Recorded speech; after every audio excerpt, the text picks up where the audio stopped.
ನಾನು ನಿಮ್ಮ Savita. Welcome to Savita Nisu YouTube channel. ಎಲ್ಲರೂ ಹೇಗಿದ್ದೀರಾ? ಚೆನ್ನಾಗಿದ್ದೀರಾ ಅಂತೇಳಿ ಭಾವಿಸ್ತೀನಿ. ನಾನು ಕರ್ಜಿಕಾಯಿಗೆಲ್ಲ ಏನೇನೆಲ್ಲ ಇಂಗ್ರೀಡಿಯೆಂಟ್ಸ್ ತಗೊಂಡಿದ್ದೀನಿ ಅಂತೇಳಿ ನೋಡೋಣ. ನೋಡಿ, ಕರ್ಜಿಕಾಯಿಗೆ ನಾನು ಮೊದಲಿಗೆ ಒಂದು 3/4 kg ಕಡಲೆ ತಗೊಂಡಿದ್ದೀನಿ. ಹುರಿಗಡಲೆ ತಗೊಂಡಿದ್ದೀನಿ 3/4 kg. ಒಂದು ಅರ್ಧ kg ಶೇಂಗಾ ತಗೊಂಡಿದ್ದೀನಿ. ಹಾಗೆಯೇ ಒಂದು ಅರ್ಧ kg ಕಪ್ಪು ಎಳ್ಳನ್ನು ಕೂಡ ತಗೊಂಡಿದ್ದೀನಿ. ಹಾಗೆ 1 kg ಕೊಬ್ಬರಿನ ನಾನು ಪುಡಿ ಮಾಡಿ ಇಟ್ಕೊಂಡಿದ್ದೀನಿ ಮಿಕ್ಸಿ ಒಳಗೆ. ಮತ್ತು 1.5 kg ಬೆಲ್ಲನೂ ಕೂಡ ತಗೊಂಡಿದ್ದೀನಿ ನಾನು. ಹಾಗೆ ನಾನು ಏಲಕ್ಕಿ ಲವಂಗ ಪುಡಿನ ಮಾಡಿಕೊಂಡು ಸ್ಟೋರ್ ಮಾಡ್ಕೊಂಡಿರೋದು ಘಮಕ್ಕೋಸ್ಕರ ಏಲಕ್ಕಿ ಲವಂಗ ಪುಡಿನೂ ಕೂಡ ತಗೊಂಡಿದ್ದೀನಿ ನಾನು. ಹಾಗೆಯೇ ನಾನು ಕರ್ಜಿಕಾಯಿ ಮಾಡೋದಕ್ಕೆ ಮೈದಾ ಹಿಟ್ಟು ಈ ಸರಿಯ ಬೇರೆ ಕೊಟ್ಬಿಟ್ಟಿದ್ದಾರೆ ನನಗೆ. ನಾನು ಸಿಲ್ವರ್ ಕಾಯಿನನ್ನು ಯೂಸ್ ಮಾಡ್ತಾ ಇದ್ದೆ, ಇವಾಗ ಜಾಸ್ತಿ ಬರ್ತಾ ಇಲ್ಲ ಅಂತೇಳಿ ಬಹುತ್ ಬಡಿಯಾ ಅಂತ ಹೇಳ್ಬಿಟ್ಟು ಕೊಟ್ಟಿದ್ದಾರೆ. ಇವಾಗ ನಾನು 1 kg ಇದರಲ್ಲಿ ಒಂದು ಅರ್ಧ kg ಇದೆ, ಮೊದಲೇ ತಂದಿದ್ದಿದ್ದು.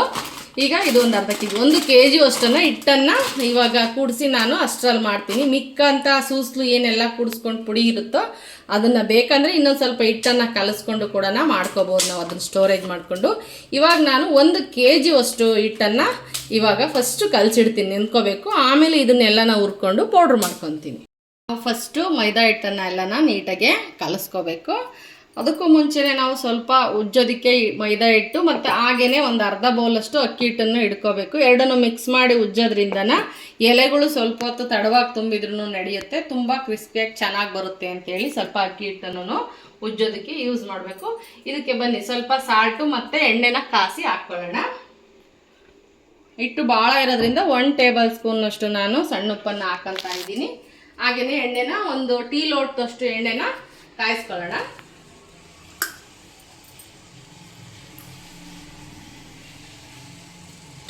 ಎಣ್ಣೆ ಇದು ಕಾದ್ಮೇಲೆ ಅದಕ್ಕೆ ಹಾಕಬೇಕು.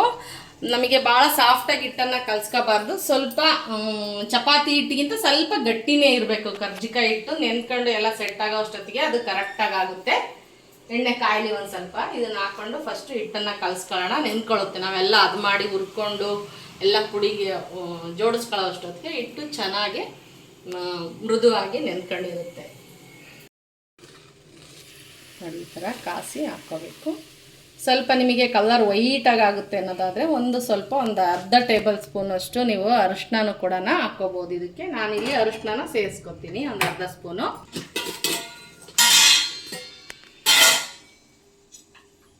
ಒಂದು ಚಿಟಿಕೆ ಸ್ಪೂನಲ್ಲಿ 1 ಸ್ಪೂನನ್ನು ಹಾಕೊತಾ ಇದ್ದೀನಿ ನಾನು.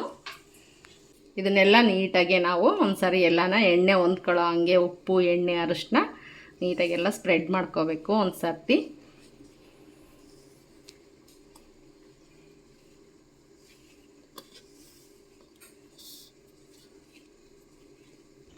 ಇದೆಲ್ಲನೂ ಸ್ಪ್ರೆಡ್ ಆಯಿತು ನೋಡಿರಿ. ಈ ಥರ ಮಿಟ್ಟೆ ಕಟ್ಟಿರಿ ಹಿಂಗೆ ಆಗಬೇಕು, ಹಂಗೆಲ್ಲನ ನೀಟಾಗಿ ಹೊಂದಿಸ್ಕೋಬೇಕು. ಇವಾಗ ಇದನ್ನು ಸ್ವಲ್ಪ ನೀರು ಹಾಕ್ಕೊಂಡು ಕಲಸೋಣ. ಕಲಸಿ 1 ಗಂಟೆ 1.5 ಗಂಟೆ ಇದು ಚೆನ್ನಾಗಿ ನೆನ್ಕೊಂಡ್ರೆ ಹಿಟ್ಟು ಚೆನ್ನಾಗಿ ಬರುತ್ತೆ.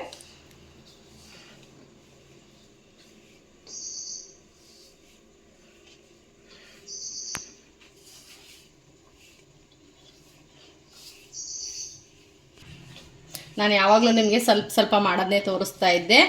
ಇವಾಗ ನಾವು ಗೌರಿ ಹಬ್ಬ ಆಗಿರೋದ್ರಿಂದ ಕೊಡೋರಿಗೆ ಕುಂಕುಮ ಕೊಡೋಕ್ಕೆ ಮತ್ತು ಯಾರಿಗಾದ್ರೂ ಕೊಡಬೇಕು ಅನ್ಸಿಟ್ಟು ಕೊಡಬೇಕು, ಹಂಗಾಗೋಸ್ಕರ ಸ್ವಲ್ಪ ಮಾಡಿದ್ರೆ ಆಗೋದಿಲ್ಲ. ಹಂಗಾಗಿ ಸ್ವಲ್ಪ ಜಾಸ್ತಿನೇ ಮಾಡ್ಕೋಬೇಕಲ್ಲ, ಜಾಸ್ತಿನೇ ಮಾಡೋದನ್ನು ತೋರಿಸ್ತಾ ಇದ್ದೀನಿ ನಾನು. 1 kg ಹಿಟ್ಟು ಪೂರ್ತಿ ಕಲಿಸ್ತಾ ಇದ್ದೀನಿ. ಇಲ್ಲಿ ಇನ್ನೂ ಬೇಕಾಗುತ್ತೆ, ಪುಡಿ ಜಾಸ್ತಿ ಮಾಡ್ಕೊಂಡಿರ್ತೀನಿ, ಸ್ವೀಟ್ ಪೌಡ್ರು. ನೋಡಿ, ಈ ಥರ ಕಲಿಸ್ಬೇಕು ನಾವು. ಚಪಾತಿ ಹಿಟ್ಟಿಗಿಂತ ಸ್ವಲ್ಪ ಗಟ್ಟಿಯಾಗಿ ನೆನ್ಕೊಂಡ್ಮೇಲೆ ಇದು ಇನ್ನೂ ತುಂಬ ಸಾಫ್ಟ್ ಆಗುತ್ತೆ. ಇದನ್ನು ನೆನೆಯೋದಕ್ಕೆ ಇಡೋಣ ಒಂದು ಬಾಕ್ಸ್ಗೆ ಹಾಕಿ. ಬನ್ನಿ, ಇವಾಗ ಇದನ್ನ ಒಂದು ಬಾಕ್ಸ್ಗೆ ಹಾಕ್ಬಿಟ್ಟು ನೆನ್ಕೊಳ್ಳಿ ಎತ್ತಿಡೋಣ.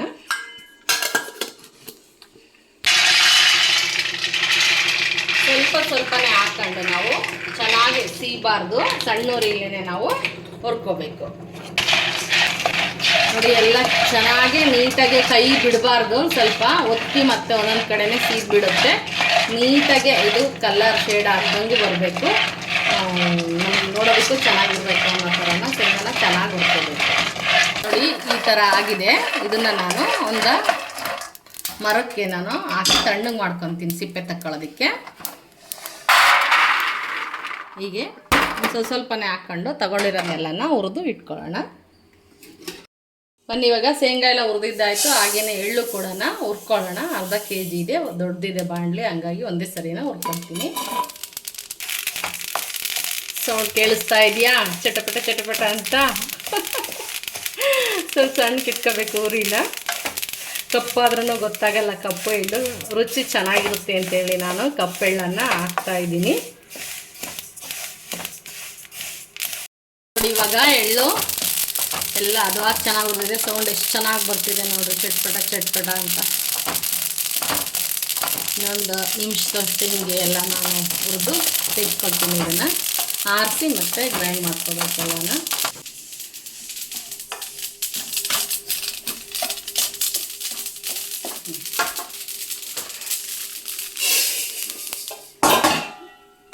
ಸ್ವಲ್ಪ ಇದೆಲ್ಲ ತಣ್ಣಗಾಗಲಿ. ಹಾಗೆಯೇ ಕೊಬ್ಬರಿನೂ ಕೂಡ ನಾನು ಸ್ವಲ್ಪ ಬಿಸಿ ಮಾಡ್ಕೊತೀನಿ. ಯಾಕೊತ್ತಾ ಶೀತ ಇರೋದ್ರಿಂದ ಕೊಬ್ಬರಿನೂ ಕೂಡ ಸ್ವಲ್ಪ ದಿವಸ ಸ್ಟೋರೇಜ್ ಮಾಡೋದ್ರಿಂದ ನಾವು ತಿಂಡಿಗಳನ್ನ ಸ್ವಲ್ಪ ಬಿಸಿ ಮಾಡಿ ಹಾಕ್ಕೊತೀನಿ. ಇದನ್ನು ಕೂಡ 2 ಸರಿಗೆ ಮಾಡ್ತೀನಿ ನಾನು. ಒಂದು ಅರ್ಧ kg ಕೊಬ್ಬರಿ ಪುಡಿನ ಸಣ್ಣೂರಿಲ್ಲೇ ಮಾಡ್ಕೋಬೇಕು, ಕಪ್ಪಾಗಿಬಿಡುತ್ತೆ ನೋಡ್ರಿ. ಬಾಂಡ್ಲಿ ಕಾದ ತಕ್ಷಣ ಹಾಕ್ಬಿಟ್ರೆ ಹೊಗೆ ಹೊಗೆ ಬಂದ್ಬಿಡುತ್ತೆ.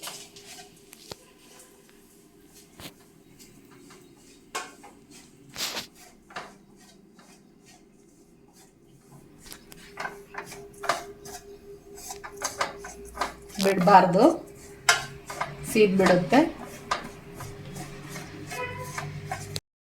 ಕೊಬ್ಬರಿ ಎಲ್ಲನ ಬಿಸಿ ಮಾಡಿದ್ದೀನಿ, ಸ್ವಲ್ಪ ಆರಲಿ. ಅಷ್ಟರೊಳಗೆ ನಾನು ಸ್ವಲ್ಪ ಕಡಲೆನೂ ಕೂಡ ಬಿಸಿ ಮಾಡ್ಕೊತೀನಿ. ಯಾಕೆಂದರೆ ಈ ಶೀತ ವಾತಾವರಣ ಅಲ್ಲ ಇವಾಗೆಲ್ಲನ, ಹಾಗಾಗಿ ಅದನ್ನು ಸ್ವಲ್ಪ ಲೈಟಾಗಿ ಸುಮ್ಮನೆ ಹಿಂಗೆ ಬಿಸಿ ಮಾಡ್ಕೊತೀನಿ. ಏನಾದರೂ ಇದ್ದರೆ ಹಸಿ ಅಂಶ ತೇವಾಂಶ ಏನಾದರೂ ಸ್ವಲ್ಪ ಇದಾಗುತ್ತೆ ಅಂತೇಳಿ ಇದನ್ನು ಸರಿ ಹಿಂಗೆಲ್ಲ ಬಾಣಲೆ ಒಳಗೆ ಬಿಸಿ ಮುಗಿಸಿ ಇದನ್ನು ಕೂಡ ಮಿಕ್ಸಿಗೆ ಎಲ್ಲ ಪುಡಿ ಮಾಡ್ಕೋಬೇಕು. ಎಳ್ಳು, ಶೇಂಗಾ, ಹಾಗೆಯೇ ಕಡಲೆ, ಬೆಲ್ಲನೂ ಕೂಡ ಎಲ್ಲನ ಜಜ್ಜಿ ನಯಸ್ ಮಾಡ್ಕೋಬೇಕು. ಅದನ್ನು ನಾನು ಜಾಸ್ತಿ ಮಾಡೋದ್ರಿಂದ ನಾನು ಒಂದು ಏನು ತೋರಿಸಿದ್ನಲ್ಲ ನಿಮಗೆ, ಗುಂಡು ಕಲ್ಲು ಅಂತೀವಿ ನಾವು ಅದನ್ನು, ಆ ಥರ ಕಲ್ಲು ಇಂದ ನಾನು ಎಲ್ಲ ಜಜ್ಜಿಕೊಂಡು ನುಣ್ಣು ಮಾಡ್ಕೊತೀನಿ ಬೆಲ್ಲನ.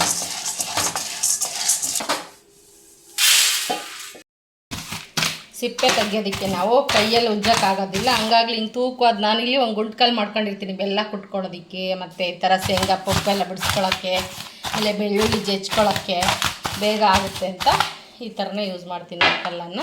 ಹೀಗೆ ಎಲ್ಲ ಮಾಡಿಕೊಂಡು ನಾವು ಒಂದು ಮರಕ್ಕೆ ಹಾಕ್ಕೊಂಡು ಹೊರಗೆ ಹೋಗಿದ್ದೆಲ್ಲನ ಕ್ಲೀನ್ ಮಾಡ್ಕೊಂಡು ಬರಬೇಕು.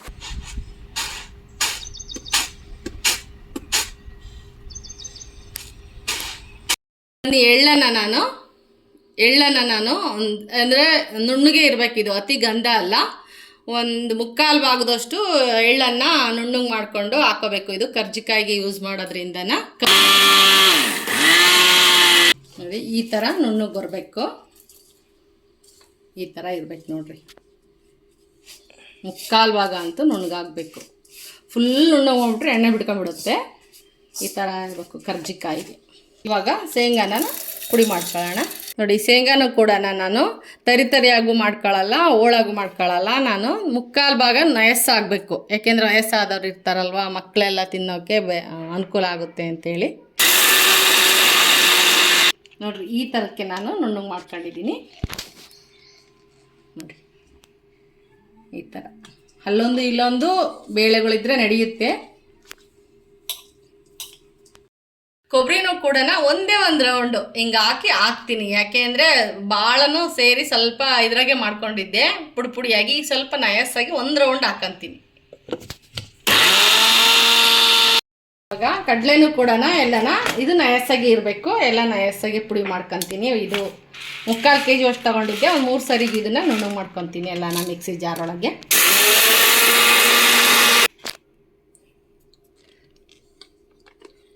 ನೋಡಿ ಈ ಥರ ಎಲ್ಲನ ನಯಸ್ ಮಾಡಿಕೊಂಡು ಇದಷ್ಟಕ್ಕೂ ಹಾಕ್ಕೊಳ್ಳೋಣ. ನನ್ನ ಫ್ರೆಂಡು ನನಗೆ ಹೆಲ್ಪ್ ಮಾಡೋಕ್ಕೋಸ್ಕರ ಬಂದಿದ್ದಾರೆ ನೋಡ್ರಿ. ಅವರು ಬೆಲ್ಲ ಕೊಡ್ತಾ ಇದ್ದಾರೆ. ನಾನು ಅದನ್ನು ಇನ್ನೊಂದು ಸರ್ತಿನ ಮಿಕ್ಸಿ ಜಾರ್ಗೆ ಹಾಕಿ ನುಣ್ಣಗೆ ಮಾಡ್ಕೋಬೇಕು. ಇದು ಪಾಕ ಕಾಸೋದಲ್ಲ, ಕರ್ಜಿಕಾಯಿಗೆ ಹಾಗೇನೆ ಮಿಕ್ಸ್ ಮಾಡಬೇಕಲ್ಲ, ಹಾಗಾಗಿ ಕುಟ್ಕೊತಾ ಇದ್ದೀವಿ ಬೆಲ್ಲನ ನಾವು ನಯಸ್ ಮಾಡ್ಕೋಬೇಕು ಅಂತಂದರೆ ಕಡಲೆ ಪುಡಿನ ಮಾಡ್ಕೊಂಡಿರ್ತೀವಲ್ಲ, ಆ ಪುಡಿ ಸ್ವಲ್ಪ ತಳಕ್ಕೆ ಹಾಕ್ಕೊಂಡು ಹಿಂಗೆ ಜಜ್ಕೊಂಡಿರೋ ಬೆಲ್ಲನ ಇದಕ್ಕೆ ಹಾಕಿ ಇದ್ರ ಮೇಲೆ ಒಂದು ಸ್ವಲ್ಪ ಕಡಲೆ ಪುಡಿ ಹಾಕ್ಕೊಂಡು ಮಿಕ್ಸಿ ಹೊಡ್ಕೊಂಡ್ರೆ ನಯಸ್ಸಾಗುತ್ತೆ, ಅಗಗಳಿರಲ್ಲ, ಬೆಲ್ಲ ಚೆನ್ನಾಗಿರುತ್ತೆ. ಇದಕ್ಕೆ ಸ್ವಲ್ಪ ಕಡಲೆ ಪುಡಿನ ಇನ್ನೊಂದು ಸ್ವಲ್ಪ ಹಾಕೊಂತೀನಿ. ಇವಾಗ ಬೆಲ್ಲನ ಇದನ್ನು ನಯಸ್ ಮಾಡ್ಕೊಳ್ಳೋಣ.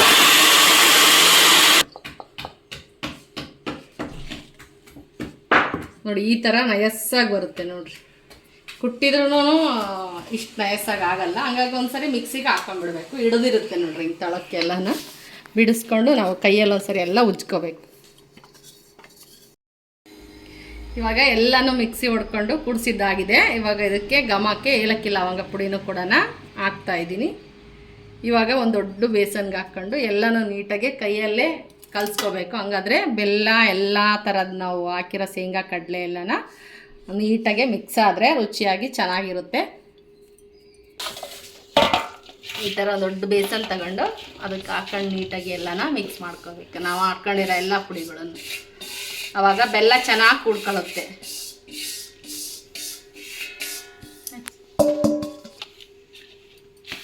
ಕೈಯಲ್ಲೇ ಮಾಡ್ತೀನಿ ಅಂತ ನೋಡೋದಕ್ಕೆ ಸಂಕೋಚ ಪಟ್ಕೋಬೇಡ್ರಿ. ಕೈಯಲ್ಲಿ ಮುಟ್ಟಿ ಮಾಡಿದ ಅಡುಗೆ ತುಂಬ ರುಚಿಯಾಗಿರುತ್ತೆ ಅಂತ ನಾನು ಯಾವತ್ತೂ ತಿಳ್ಕೊಂಡು ನಾನು ಸ್ಪೂನ್ ಬಳಸೋದು ಕಮ್ಮಿನೇ, ಕೈಯಲ್ಲೇ ಮಾಡೋದು ಜಾಸ್ತಿ.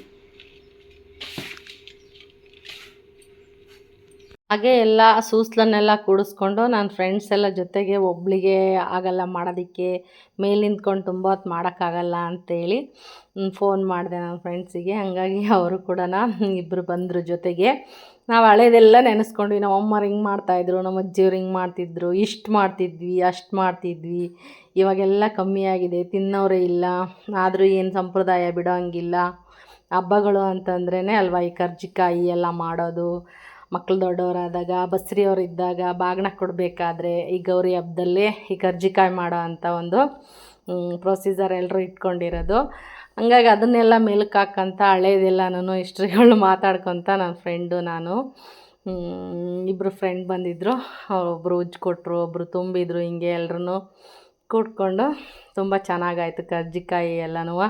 ಒಬ್ಬೊಬ್ಬರು ಒಂದೊಂದು ಥರ ಮಾಡಿದ್ವಿ. ಅವ್ರವ್ರು ಹೆಂಗೆ ಕಲ್ತಿರ್ತಾರೋ ಆ ಥರ ಕೈಯಲ್ಲಿ ಮಾಡ್ತಾರೆ, ಕೆಲವರು ವಿಳ್ಯದೆಲೆ ಹಿಡ್ಕೊಂಡು ಮಾಡ್ತಾರೆ. ಈ ಥರ ಮಾಡಿ ಕರ್ಜಿಕಾಯಿ ಎಲ್ಲ ಆವಾಗಲೇ ಕರೆದಿದ್ರಿಂದ ಕ್ರಿಸ್ಪಿಯಾಗಿ ತುಂಬಾ ಚೆನ್ನಾಗಿ ಬಂತು ಎಲ್ಲನೂ ಕೂಡ. ನೋಡಿದ್ರಲ್ಲ ನಾವು ಕರ್ಜಿಕಾಯಿ ಎಲ್ಲ ಹೇಗೆಲ್ಲ ಮಾಡಿದ್ವಿ, ನಾನು ನನ್ನ ಫ್ರೆಂಡ್ಸ್ ಎಲ್ಲ ಸೇರ್ಕೊಂಡು ಮಾಡಿದ್ವಿ. ಹಾಗೇನೆ ನೋಡಿ 1 kg ಹಿಟ್ಟನ್ನು ಕಲಿಸಿದ್ದೆ. ನಾನೆಲ್ಲ ಮೀಡಿಯಮ್ ಸೈಜಲ್ಲೇ ಕರ್ಜಿಕಾಯಿ ಮಾಡಿದ್ದೀನಿ, ಚಿಕ್ಕದು ಅಲ್ಲ ದೊಡ್ಡದು ಅಲ್ಲ ಅನ್ನೋ ಥರ ಇಷ್ಟು ಕರ್ಜಿಕಾಯಿ ಬಂದಿದೆ. ನಾನು ಏನೇನು ಮೆಜರ್ಮೆಂಟ್ ಎಲ್ಲ ತೊಗೊಂಡಿದ್ನೋ ಅಷ್ಟಕ್ಕೆ ಇನ್ನೂ 1 kg ಅಷ್ಟು ಸ್ವೀಟ್ ಪೌಡರ್ ಅಂದರೆ ನಾವೆಲ್ಲ ಏನು ಸೂಸ್ಲು ಅಂತೀವಲ್ಲ ಅದು ಉಳ್ಕೊಂಡಿದೆ. ಅದನ್ನು ಇದೆಲ್ಲ ಮುಗಿದ ನಂತರ ನಾನು ಅದನ್ನು ಫ್ರೆಶ್ಶಾಗೆ ಮಾಡ್ಕೊಳ್ಳೋಕ್ಕೆ ಅದನ್ನ ಹಾಗೆ ಒಂದು ಕಂಟೈನರ್ಗೆ ಹಾಕಿ ಎತ್ತಿಟ್ಕೊಂಡಿದ್ದೀನಿ.